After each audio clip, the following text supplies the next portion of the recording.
નમસ્કાર, BBN news ચેનલમાં આપનું સ્વાગત છે। હું છું કવિતા પંચાલ ને હવે જોઈએ આજના સમાચાર।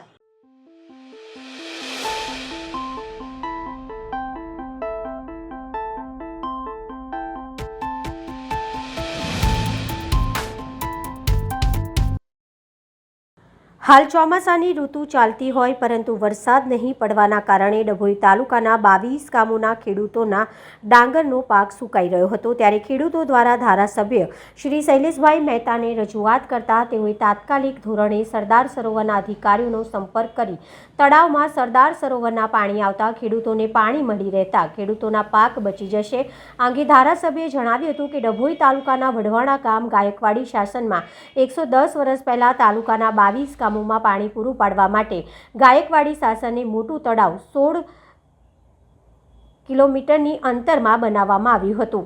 હાલ વઢવાણા તળાવમાં પાણી છોડવામાં આવ્યું છે અને ખેડૂતો પાણીનો સદુપયોગ કરી તેનો દુરુપયોગ ના કરે, માત્ર ખેતીના કામ માટે જ પાણીનો ઉપયોગ કરે તેવી ખેડૂતોની લાગણીને માન આપી વઢવાણા તળાવમાં પાણી આવતા ખેડૂતોએ ધારાસભ્યશ્રીનો આભાર વ્યક્ત કર્યો હતો।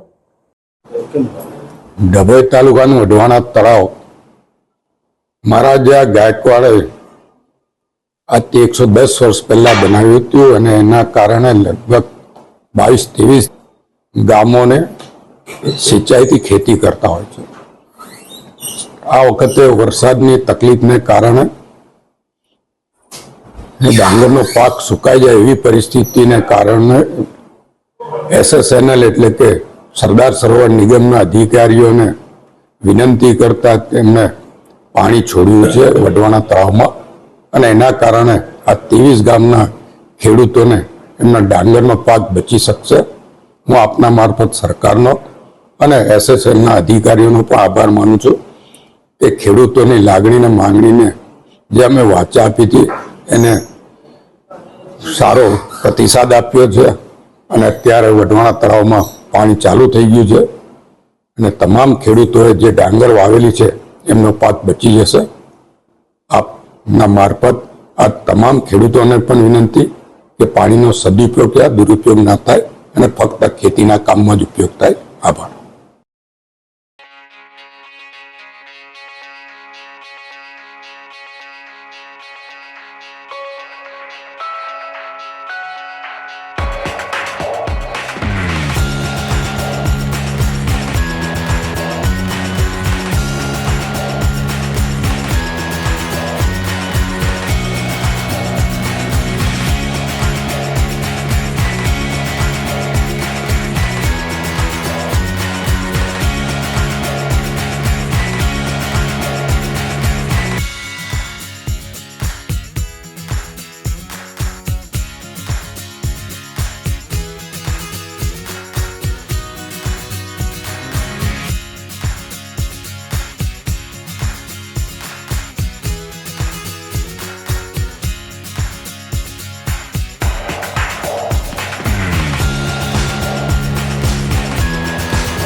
ઉપલેટા શહેર અને તાલુકામાં બારેમે, ખાંગા, ઉપલેટા અનેક વિસ્તારોમાં વરસાદના પાણી ઘરોમાં ઘૂસ્યા। રાજકોટ જિલ્લાના ઉપલેટા તાલુકામાં 5 દિવસથી સતત અનાધાર વરસાદ વરસી રહ્યો છે। સમગ્ર તાલુકા તેમજ ગ્રામ્ય વિસ્તારોમાં 5 થી 15 ઇંચ જેવો વરસાદ એક જ દિવસમાં વરસતા જનજીવન અસ્તવ્યસ્ત થયું છે। જેમાં ઉપલેટા શહેરમાં પણ વહેલી સવારથી અતિ ભારે વરસાદને લઈને અનેક વિસ્તારોમાં પાણી ભરાયા હતા। જેમાં નીચાણવાળા વિસ્તારોમાં ખાંજાનગર અને નગીના સોસાયટીમાં વધુ વરસાદને લઈને અનેક ઘરોમાં પાણી ઘૂસી જવા પામ્યા હતા। આ વિસ્તારોમાં વરસાદના પાણી ઘૂસી જતા સ્થાનિક લોકોની તમામ ઘરવકરી પાણીમાં પલળી નષ્ટ થઈ હોય, જેને લઈને સ્થાનિક રહેવાસીઓએ વિસ્તારના માજી સદસ્ય અને સામાજિક આગેવાનોને જાણ કરી બોલાવતા માજી સુધરાઈ સભ્ય શાહનવાઝ બાપુ બુખારી, રશીદભાઈ સિવાણી, સબીર બાપુ બુખારી તુરંત આવી ચીફ ઓફિસર તેમજ મામલતદારને જાણ કરી પાણીના નિકાલની વ્યવસ્થા કરાઈ હતી. મારું નામ આરીફભાઈ ઓસમાણભાઈ ગાચી, વિસ્તાર મારો ખ્વાજાનગર, અને આજે તારીખ 22/7/24ના રોજ સવારથી 6:45 વાગ્યાથી લગાવી અને 11:30 સુધી અમારા જો વિસ્તાર છે એ નીચાણવાળા વિસ્તારની અંદર ખૂબ જ પાણી ભરાઈ ગયા હતા. તે દરમિયાન અમે શાહનવાજ બાપુ બુખારીને ફોન કરીને કીધું કે જો ભાઈ આ વિસ્તારની અંદર અત્યારે પાણીનો ભરાવ ખૂબ થઈ રહ્યો છે અને અત્યારે પાણી ગમે એમ કરીને આનો નિકાલ કરવો જરૂરી છે. એ દરમિયાન શાહનવાજ બાપુ તથા લોકો બધા સાથે મળી અને પછી જે ભૂગર્ભ ગટર છે એની આખરી જે ભાગ છે, છેલ્લો ભાગ, એની અંદર ખૂબ જ કચરો ને બધું ભરાઈ ગયું હતું અને પાણીનો ભરાવ ત્યાંથી બંધ થઈ ગયો, પૂરો ભરાઈ ગયું હતું અને પછી એને ખોલવું જરૂરી હતું. એ દરમિયાન બધા લોકો સાથે મળી અને શાહનવાજ બાપુ સાથે મળી અને એ બધા છેલ્લા ઢાંકણા હતા એ તોડી અને પછી એનો પાણીનો નિકાલ કર્યો. એ દરમિયાન નગીના સોસાયટીની અંદર ઘરમાં પાણી ઘૂસી ગયા હતા. જે દરમિયાન બાપુને ત્યાંથી ફોન આવેલ એટલે બાપુએ તાત્કાલિક ચીફ ઓફિસર તથા મામલતદાર સાહેબને ફોન કરી અને આની રજૂઆત કરી અને પોતે તાત્કાલિક ત્યાં એ યુદ્ધના ધોરણે કામ કરવા નીકળી ગયા હતા. યાસ્મીન સિકંદર બલોચ, નગીના સોસાયટી. મારા 4 છોકરા લઈને બહાર ઊભી છું, આખો ઘરમાં ડૂબી ગયો છે, મારા કઈ આધાર નથી. આવે કેટલું પાણી આવ્યું તમારા ઘરે?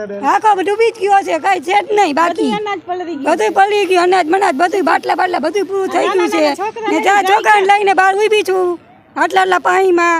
હા, તમે જવા આવો બસ, તમને ખબર પડે એમ. તમે કેટલા વર્ષ સુધી રહ્યો છો? હા, 10 કેટલા વર્ષ થઈ ગયા ભાઈ.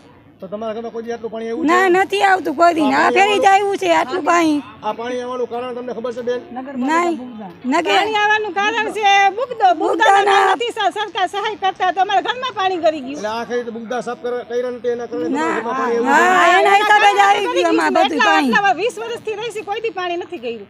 તમારી ઘર પરિસ્થિતિ કેવી છે? સારી છે? સાવ સાવ નબળી છે, અમે સાવ ગરીબ માણસ છીએ. તમારા કઈ નુકસાન થયું છે? અનાજ બનાજ કે કઈ નથી, બધું પલળી ગયું.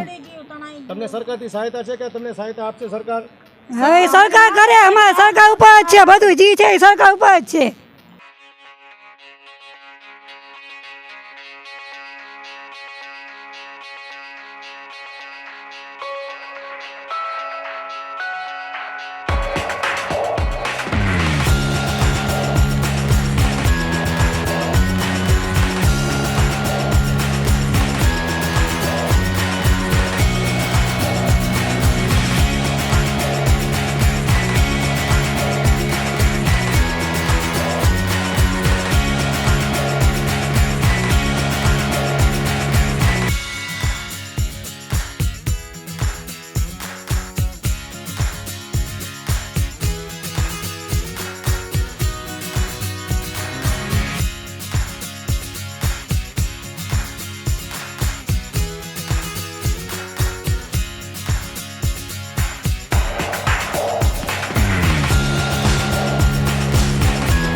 ઉપલેટા શહેર અને તાલુકામાં બારે મેઘ ખાગા. ઉપલેટાના અનેક વિસ્તારોમાં વરસાદના પાણી ઘરોમાં ઘૂસ્યા. રાજકોટ જિલ્લાના ઉપલેટા તાલુકામાં 5 દિવસથી સતત અનાધાર વરસાદ વરસી રહ્યો છે. સમગ્ર તાલુકામાં તેમજ ગ્રામ્ય વિસ્તારમાં 5 થી 15 ઇંચ જેવો વરસાદ એક જ દિવસમાં વરસતા જનજીવન અસ્તવ્યસ્ત થયું છે. જેમાં ઉપલેટા શહેરમાં પણ વહેલી સવારથી અતિભારે વરસાદને લઈ અનેક વિસ્તારોમાં પાણી ભરાયા હતા. જેમાં નીચાણવાળા વિસ્તારમાં ખાજાનગર, રસુલપરા જેવી સોસાયટીમાં વધુ વરસાદને લઈને અનેક ઘરોમાં પાણી ઘૂસી જવા પામ્યા હતા.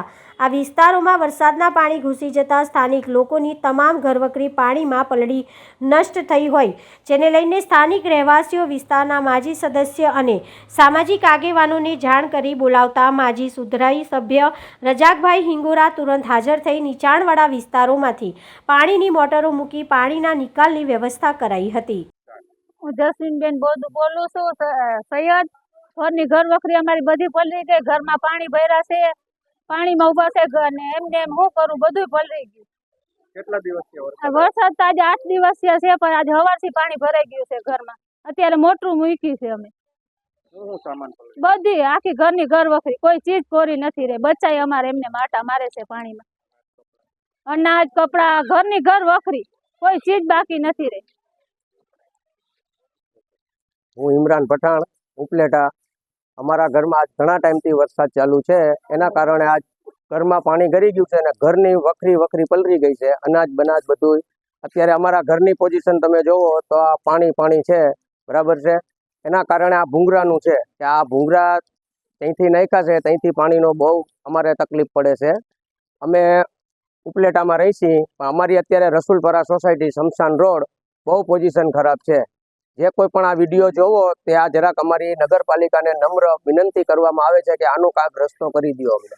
આજ ઘણી ફેરી અમે અરજીઓ દીધી છે, આ દીધું છે, પણ કોઈ જાતનો હજી સુધી કોઈ નિકાલ આવ્યો નથી, બરાબર. એટલે આ હવે તમારે અમારો બધી આ પોઝિશનો જોઈ અને જરાક અમારી માથે દયા કરો. અમારા બચ્ચા બધા હરાજ થાય છે, બરાબર. અમારા ઘરમાં અત્યારે પાણી ગોઠણ ભરેલું છે. કેટલીક વસ્તુ ને કેટલીક સામગ્રી બધું અનાજ બનાજ, બોદડા, ફ્રીજ, ટીવી, આતે વોશિંગ મશીન બધું અત્યારે આ પલરેલું છે અમારા ઘરમાં. મોટરથી પાણી કાઢી છીએ અમે અત્યારે.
વાઘોડિયા રોડ પરથી કૂટણખાનું ઝડપાયું. ઘર માલિક ભરૂચ રહેતા હતા અને ઘર ભાડે આપ્યું હતું, ત્યારે આજુબાજુના લોકોએ નજર રાખીને રંગે હાથે આ કૂટણખાનું ચલાવતા લોકોને ઝડપી પાડ્યા છે.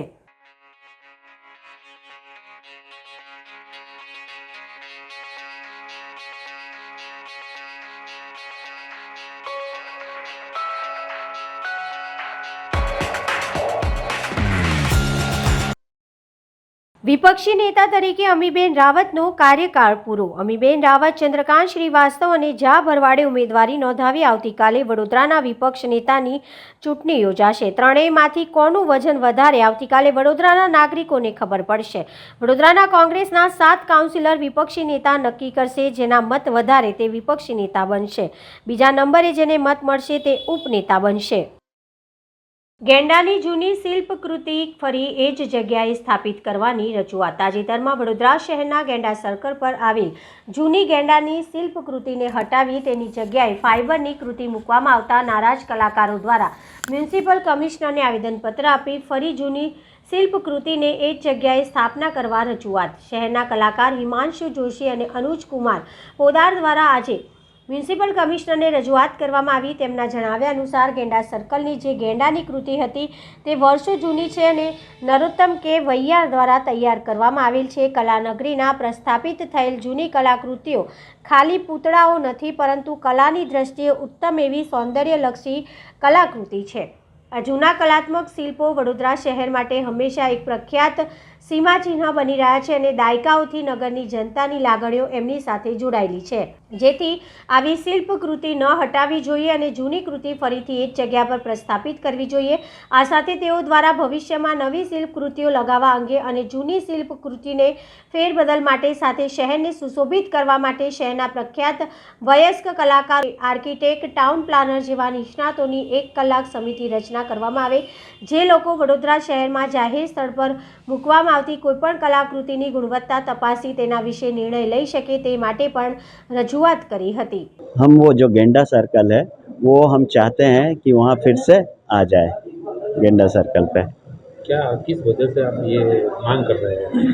वो जो है वो किसी बहुत महान आदमी ने नरोत्तम लोहार ने बनाया था और वो 50 साल से वो शहर में है एंड वो गेंडा जो है मतलब आर्टिस्टिक इससे देखा जाए तो भी बहुत अच्छा था एंड लेमैन के नज़रिए से भी देखा जाए तो बहुत अच्छा गेंडा बनाया हुआ था एंड वो स्क्रैप का स्क्रैप से बना हुआ मेटल स्क्रैप से जो कि मतलब वो उस ज़माने में वो बहुत बड़ी चीज़ है कि इस तरीके से स्क्रैप में काम किया क्योंकि बाद में हम लोगों ने बड़ौदा में 75 वैसे स्कल्पचर बनाए स्क्रैप से और जो कि उसकी वजह से बड़ौदा में जो 75 स्कल्पचर बनाए उसकी वजह से आज पूरे इंडिया में हम वो कर रहे हैं. हम अब देखो दिल्ली में हमने बहुत सारे स्कल्पचर बनाए हैं फिर हम ये पुणे में बनाए हैं फिर लखनऊ में बना रहे हैं फिर सूरत में बना है गांधीनगर में बना है तो पूरे ऑल ओवर इंडिया में यही जो एग्जाम्पल सेट करके हमने किया और बड़ौदा के ही आर्टिस्ट लोग सब जगह काम कर रहे हैं तो एक वो जो उसका स्टैंडर्ड है वो बहुत अच्छा स्टैंडर्ड है. तो हम चाहते हैं कि वो जो पुराना 50 साल पुराना जो ऐतिहासिक वो स्कल्पचर है फिर से आ जाए. क्या नाम है? मेरा नाम अनुज कुमार पोद्दार है. જે ગેંડા સર્કલ પર જૂનું સ્કલ્પચર હતું ગેંડાનું એને પાછી એ જ જગ્યા પર સ્થાપિત કરવાની અમારી માંગ છે. એનું કારણ છે કે જે નરોત્તમ લોહારને ગુજરાત ગવર્મેન્ટનો ગૌરવ પુરસ્કાર મળે છે. એ બહુ મોટા આર્ટિસ્ટ હતા અને આવા સારા આર્ટવર્ક અને મોટા કલાકારોનું કામ કાઢી નાખે છે એનો અમે વિરોધ કરીએ છીએ. કેટલું યોગ્ય છે કેમ કે જે રીતે આ એક ઓળખ બની ગઈ હતી હવે એને હટાવીને બીજું હા એટલે એ જ આવા જે જૂના જે ઉત્તમ કલાના નમૂનાઓ છે એ વડોદરાના માંથી કાઢી નાખે છે એ યોગ્ય નથી. અમે એનો જ વિરોધ કરીએ છીએ. શું નામ આપનું? હિમાંશુ જોશી. ગુજરાત રાજ્યમાં વડોદરા જિલ્લામાં સાવલી તાલુકો આવેલો છે અને સાવલી તાલુકામાં મંજુસર જેવું જીઆઈડીસી ધરાવતું એક ગામ આવેલું છે. આ ગામમાં દરેક સમાજના લોકો વસવાટ કરે છે. ત્યાં ઘણી બધી સાઇડો બિલ્ડરોની ચાલે છે. આ બિલ્ડરો પૈકી એક સાઇડ ઉપર અનુસૂચિત જાતિ સમાજના વ્યક્તિ દ્વારા મકાન ખરીદવા માટે ગયા હતા ત્યારે બધું નક્કી થઈ ગયા બાદ ટોકન ચેક આપતા બિલ્ડર ભાનુભાઈ દ્વારા નામ પૂછતા પરમાર સરનેમ જાણવામાં આવેલ. પરમાર એટલે કેવા પરમાર છો તેવી પણ પ્રશ્ન મનુવાદી વિચારધારા અને માનસિક રોગથી પીડાતા ભાનુભાઈ દ્વારા આ વ્યક્તિને કહેવામાં આવેલ કે અમો હરિજન ભંગી કે મુસ્લિમ સમાજને મકાન આપતા નથી. આવું કહીને માનવ સમાજની સભ્યતાને અને વ્યક્તિનું અપમાન કરેલ. આ વ્યક્તિની વિરુદ્ધમાં પીડિત પરિવાર દ્વારા મંજુસર પોલીસ સ્ટેશનમાં લેખિતમાં અરજી આપેલ છે. આ અરજીના આધારે આ કામના આરોપી સામે ભારતની દંડ સંહિતા મુજબ લાયસન્સ રદ કરવું જોઈએ અને દંડાત્મક કાર્યવાહી કરવા અમે માંગણી કરીએ છીએ. જે કાયદો ને વ્યવસ્થા જાળવવાની જવાબદારી જેના હાથમાં છે એવા હર્ષ સંઘવીને ખાસ વિનંતી કરીએ છીએ આપના માધ્યમથી કે કાયદો ને વ્યવસ્થા દાડે ને દાડે દિવસે ને દિવસની 5 મિનિટમાં એક ઘટના બનતી હશે એવું મારું માનવું છે. તો આવી ઘટનાઓ ન થાય અને આ દેશ બુદ્ધનો દેશ છે એવું જ્યારે વિશ્વના અન્ય દેશોમાં જઈને આપણા વડાપ્રધાન જો કહેતા હોય તો એ બુદ્ધ યુદ્ધ નહીં પણ શાંતિ અને સંભાવ અને સમરસતાની વાત કરી છે. તેમને હથિયાર ઉઠાવવાની નહીં પણ સમજાવવાની વાત કરી છે. બાબા સાહેબે હથિયાર ઉઠાવવાની નહીં, કાયદા અને કલમ, પેન અને પુસ્તકની વાત કરી હોય ત્યારે આપના માધ્યમથી હું એટલું જ કહેવા માંગીશ કે આ બાબતે આપ યોગ્ય પ્રશાસનિક ધ્યાન દોરશો એવી ભીમ આર્મી તરફથી અમારી માંગણી છે. જય ભીમ, જય સંવિધાન. આજે અમે સાવલી તાલુકા નાયબ કલેક્ટર સાવલીને ભારત દેશના અનુસૂચિત જાતિ, અનુસૂચિત જનજાતિ અને બહુજન સમાજના ઘણા બધા પ્રશ્નો લઈ એક આવેદન રાષ્ટ્રપતિ વડાપ્રધાનને સુપ્રત કરવા માટે આવેલા. પ્રશ્ન ઘણા બધા છે. મહેસાણાની અંદર 4 દિવસ પહેલાં અનુસૂચિત જાતિના વ્યક્તિએ માથે ફેટો બાંધી અને એક બેનર પોતાની રિક્ષા પાછળ લખાવેલું, ત્યાંના ઠાકોર સમાજના મનુવાદી લોકોએ તેને ઢોર માર મારવામાં આવ્યો. તેની સાથે સાથે મંજુસરની ઘટના છે. અનુસૂચિત જાતિના વ્યક્તિઓને મકાન નહીં આપવા, અસ્પૃશ્યતા અને જાતિ વિષયક શબ્દો ઉચ્ચારેલા છે. એની સાથે સાથે ગુજરાત સરકાર દ્વારા હાલમાં એક પરિપત્ર કરી 50 લાખ જેટલા વિદ્યાર્થીઓને એસટી, એસસી, ઓબીસી માઇનોરિટીની સ્કોલરશિપ બંધ કરવાનો નિર્ણય લીધો છે. આ તમામ ઘટનાઓથી સરકાર માહિતગાર હોવા છતાં પણ ભીમ આર્મીએ મેદાનમાં ઉતરી અને આજે આ આવેદન આપવા માટે આવવું પડ્યું છે. ભવિષ્યમાં માગણી અમે એ કરી છે કે જ્યારે ગૃહમંત્રી, મુખ્યમંત્રી કે રાજ્યપાલ બરોડા જિલ્લાની મુલાકાત લે ત્યારે ભીમ આર્મીના પ્રતિનિધિઓને મુલાકાત ગોઠવવી અને અથવા તો મળવાનો સમય આપવો જોઈએ. જો એમ કરવામાં નહીં આવે તો અમે કારા વાવટા ફડકાઈ આ નેતાઓનો વિરોધ કરીશું અને એમના નિર્ણયો એમને પાછા ખેંચવા માટે અમે મજબૂર કરીશું. જય હિન્દ, જય ભારત, જય સંવિધાન. હું મકવાણા મહેશ કનુ, ભીમ આર્મી સક્રિય કાર્યકર. ભારત, જય સંવિધાન, જય મૂલ્યવાસી, જય જોહાર, જય મંડળ. વડોદરા જિલ્લાના સાવલી તાલુકા ખાતે સાવલીમાં જે ઘટના બનેલી છે એ ઘટના માટે ભીમ આર્મી દ્વારા આવેદનપત્ર આપવામાં આવ્યું. આવેદનનો મુખ્ય ઉદ્દેશ છે કે ભારતની અંદર તમામ સમાજને લઈને બાબા સાહેબ આંબેડકરની ઓલાદો જ્યારે ચાલી રહી હોય ત્યારે કોઈને પણ અન્યાય ના થાય એનું અમે ખાસ ધ્યાન રાખીએ છીએ. જે મકાન બાબતે જે ઘટના બની છે એના અનુસંધાને જ્યારે આપણે અહીંયા આગળ આવેદનપત્ર આપ્યું છે ત્યારે મારું માત્ર ને માત્ર એટલું જ કહેવું છે કે કડકમાં કડક કાર્યવાહી કરવામાં આવે. જો એસસી સમાજના લોકો દોષિત હોય તો એમને પણ સજા કરવામાં આવે. સામુના પક્ષે પણ જો દોષિત હોય તો એમને પણ સજા કરવામાં આવે. ભારતના અને ભીમ આર્મી અમારી હર હંમેશ કાયદાના રક્ષણ માટે ઊભી રહેલી છે.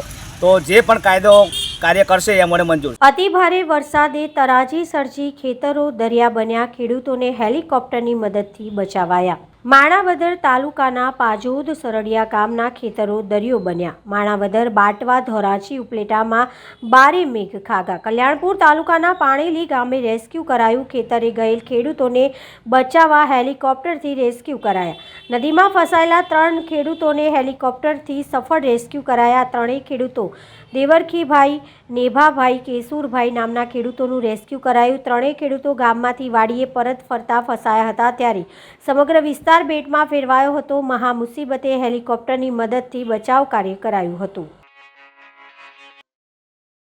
મઠ મહેગામ ખાતે શ્રી હરિબાવા સેવક સંઘ ગ્રુપ ગુજરાત દ્વારા ગુરુ પૂર્ણિમાના પવિત્ર દિવસ નિમિત્તે ગ્રુપની તૃતીય સાલગીરાની ઉજવણી કરી. સદગુરુ શ્રી હરિબાવા ગોસાઈ મંદિર મઠ મહેગામ મુકામે મંદિર દર્શન કરી વૃક્ષારોપણ કરી તથા ભજન કીર્તન કરી ગ્રુપની તૃતીય સાલગીરાની ઉજવણી કરવામાં આવી હતી. શ્રી હરિબાવા સેવક સંઘ ગ્રુપ ગુજરાતની સ્થાપના સૌના આદર્શ સ્વર્ગસ્થ રમેશભાઈ ઝવેરભાઈ પરમાર ગામ ગાંગપુર દ્વારા તારીખ 24/7/2021 ગુરુ પૂર્ણિમાના દિવસે કરવામાં આવી હતી અને સ્થાપના દિનના ભાગરૂપે તારીખ 21/7/2024 ગુરુ પૂર્ણિમાના પવિત્ર દિવસ હોવાથી આજરોજ શ્રી હરિબાવા સેવક સંઘ ગ્રુપ ગુજરાતની તૃતીય સાલગીરાની ઉજવણી કરવામાં આવી છે. જે રીતે સમગ્ર ગુજરાતમાં થોડા ટાઈમ પહેલાં રથયાત્રા નીકળી હતી અને ભક્તોએ આનંદ માણ્યો હતો, તે જ રીતે યુનાઇટેડ કિંગડમ એવા લંડનમાં પણ ગુજરાતી અને ફોરેનરો દ્વારા આજ રોજ ભગવાનની રથયાત્રા કાઢવામાં આવી હતી અને ભાવિ ભક્તોએ આનંદ અને ઉલ્લાસ સાથે આ રથયાત્રામાં ભાગ લીધો હતો.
આજના સમાચાર આવતીકાલે ફરી મળીશું આ ચેનલ પર આ સમય. ત્યાં સુધી સમગ્ર BBN ન્યૂઝ ચેનલની ટીમને રજા આપશો. નમસ્કાર.